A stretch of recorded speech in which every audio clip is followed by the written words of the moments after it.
হুজুরের ওয়াজটা শুনুন, আগামী কিছু কথা, ঠিক আছে? আমি কিন্তু এই হুজুরের কথার সাথে একমত।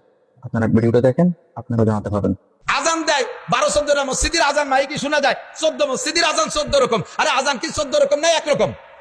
এক এক মসজিদে এক এক রকম আজান। কেন? আজানের মস্ক নাই।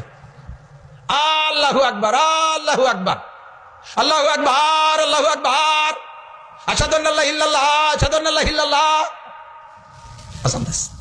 একামত দেয়, কত কাদামি সালাহ, কত কাদামি সালাহ, আইউলাতের সালাহ, আইউলাতের সালাহ। মৌলানা মুজিবুর রহমান যুক্তিবাদী কইছিল এক মস্কারি গল্প। গেছি লন্ডন, লন্ডন যাই এক মসজিদে দেই যে নামাজ পড়তে ঢুকছি, মসজিদে যে একামত দিচ্ছে, তো একামতে হাইয়ালাল ফালা যা কইলো তাতে শোনা যাচ্ছে হালার বোথালা।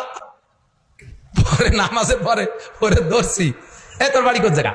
পরে আমার বাড়ি বাংলাদেশের সিলেট। তো একামতে কি করি? এই হাইয়ালাল ফালা করি না হালার বোথালা করি? যা কই তা কই, তাই 1 লাখ টাকা বেতন।